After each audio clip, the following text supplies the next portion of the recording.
advent calendar opening.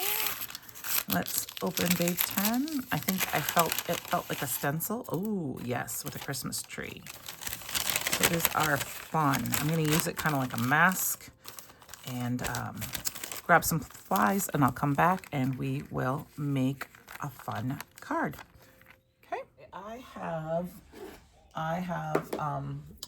already kind of pre-done one of these, so it's dry, but I'm going to show you how I made it. I'm going to take some pixie spray and spray the back pretty liberally on the back of this because of the technique that I'm going to do. And this is one of those stencils that you could do it either direction. I didn't clean my stencil from when I used it. And I'm going to go ahead and stick it down. I'm actually going to use my towel to kind of really push it. And then I'm going to grab my splat box.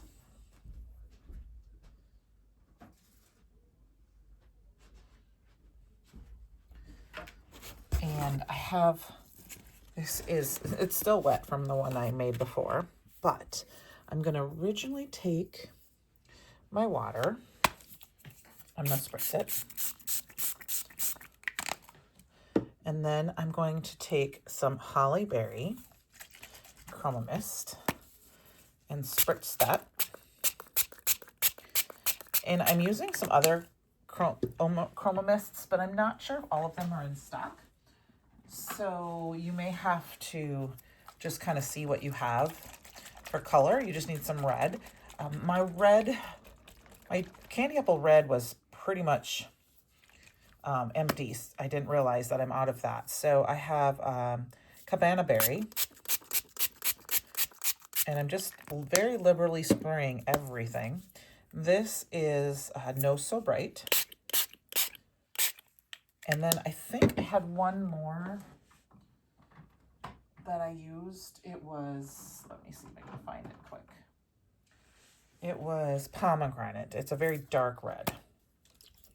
And I'm just going to put a few colors in with that, just to make for a fun background. And then I am going to leave this as is and let it dry. And I also did actually some Ornament Gold Chroma Mist, of course, because I love that. So I'm going to go ahead and put this aside to dry.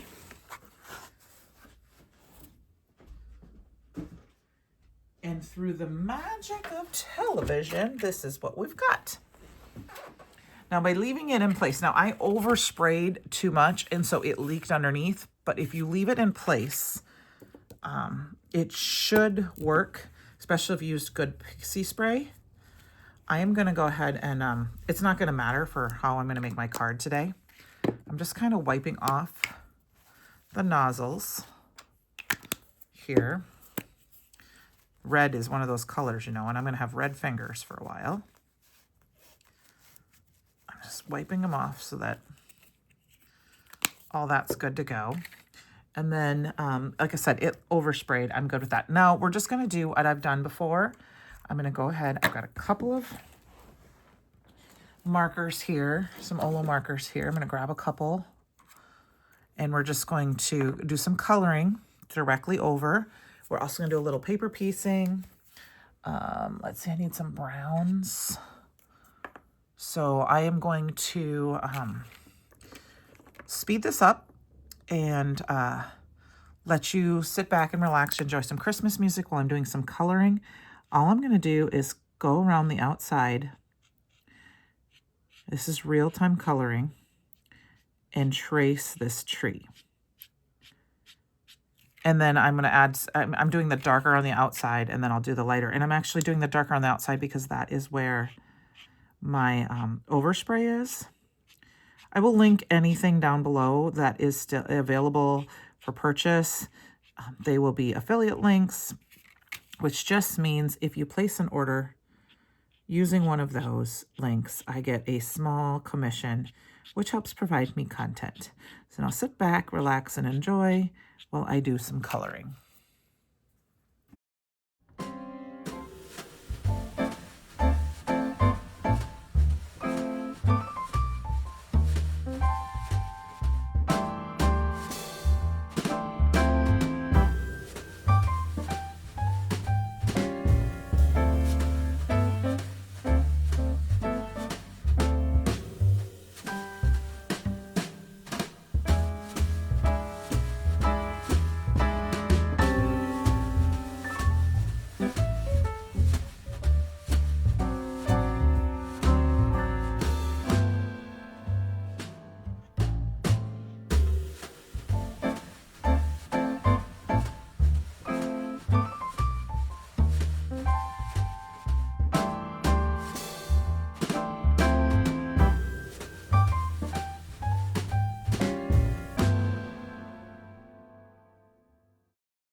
Okay, now that that's done, we're going to go ahead and do a little bit of paper piecing.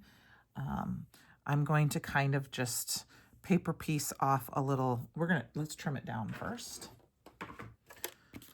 I'm going to go ahead and trim down at the very bottom. And we're going to trim off both sides. I'm going to trim off both sides for sure. And I am definitely, I'm trimming off all that border because I had my overspray on there. It's not going to work as well as I wanted. So I'm going to go ahead and pull in a paper pad that we've used before. I'm thinking I'm going to go with this, the Winter Wonderland again, and I want to use that tree. We had that tree paper pattern, this paper that we used before. And I think that's going to be part fun for us. And then I think for some extra, we're going to pull in a little of this color. And I'm just going to look through my colors and see what kind of matches. I might end up doing some ink blending. Let's see if I can grab looking for my paper.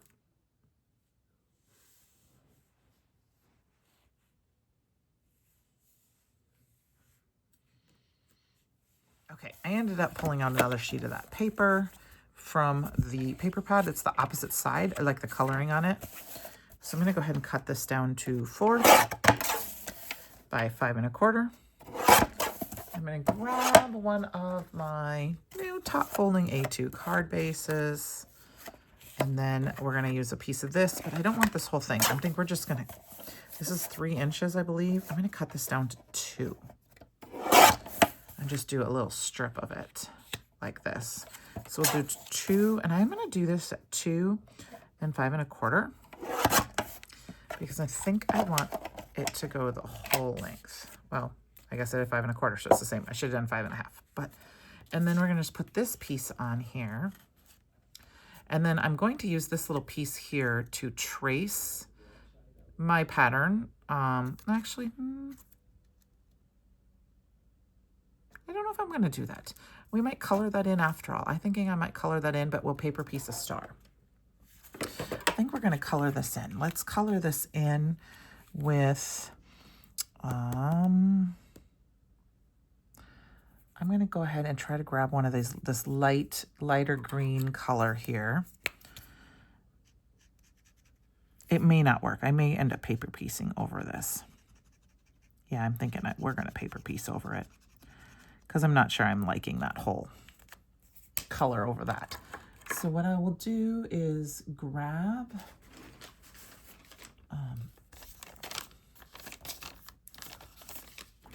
let's see here. Let's play around a little bit.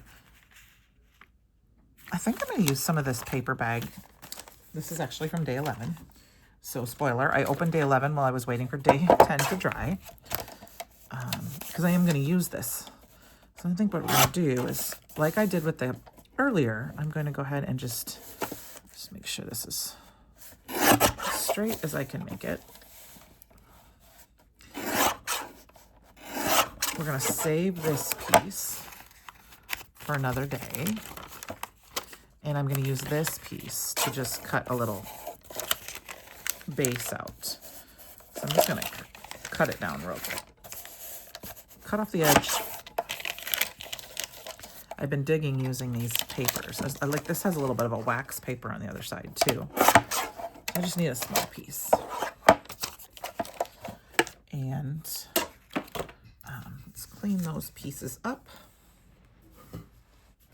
And I'm going to just eyeball this. I can kind of see where it is, and I'm going to just trace it. So I'm just going to grab a pen, and I'm going to go ahead and I'm going to go take this to the window, and I'm going to hold it up against the window, and I can see my little box. So I'll show you that when I get back.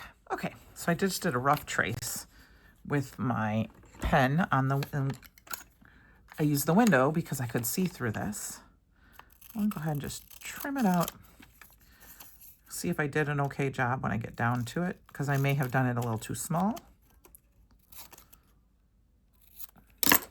see what we look like. It looks like.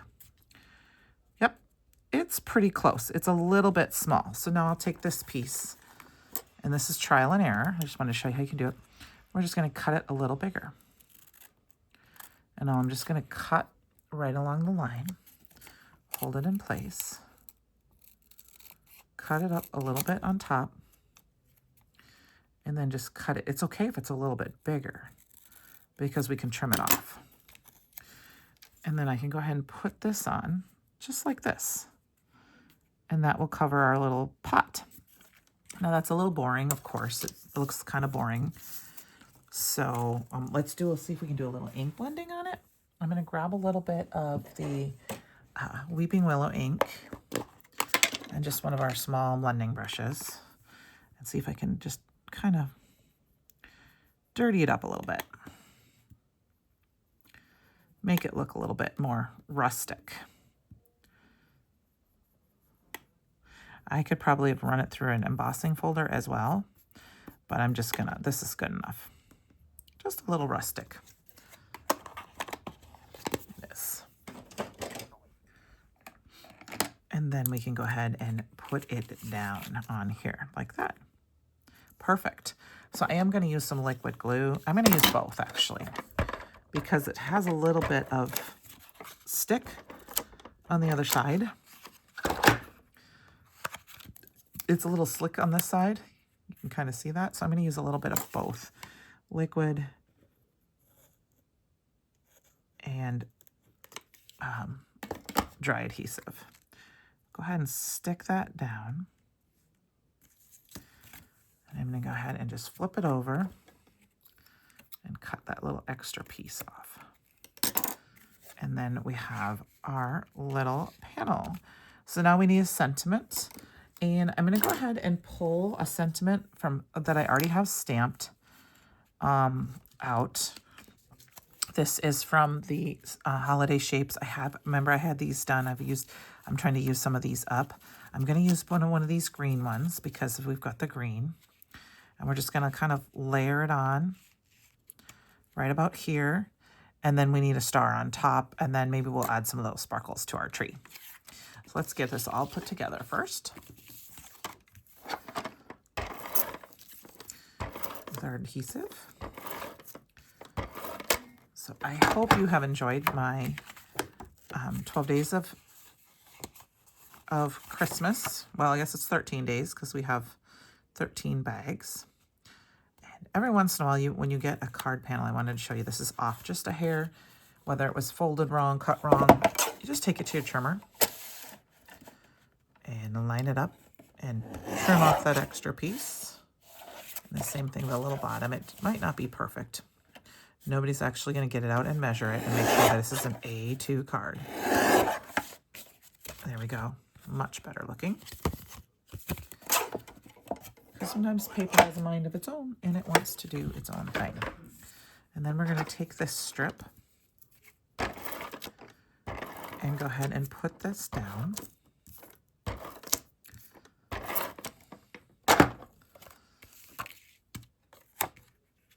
Put that down right there. And then we're going to stick this one down.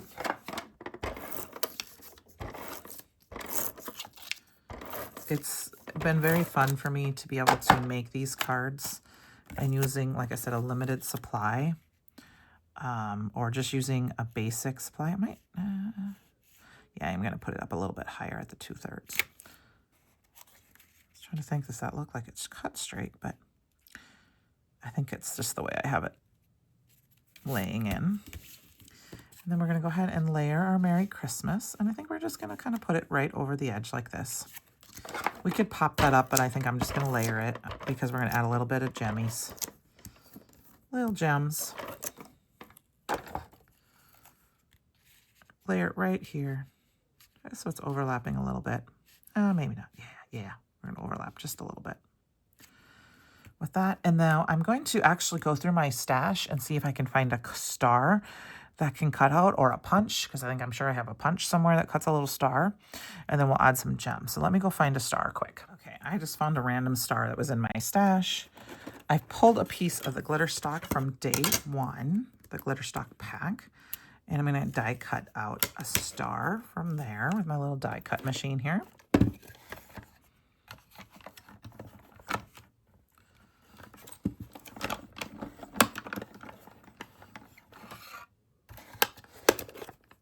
And that will make a fun little star. It'll fit right on top like that. Perfect. So let's get some glue. This is something else you could totally pop up, but I'm just going to go ahead and add glue to make it a flat card. Grab my tweezers here so I get my fingers out of the works. Put my star right on top. Now this is where we're just going to add some gems, and I think I'm just going to use these. I've got these are red, the red shift. Just pull a few of those out. You could use lots of different color gems. I'm going to use just the red shift and just add a few. 1, 2, 3, 4, 5, 6, 7, 8, 9, 10, 11, 12, and 13, 14, 15. That is more than enough. That's going to be a lot of gems on this card. Grab my pickup tick.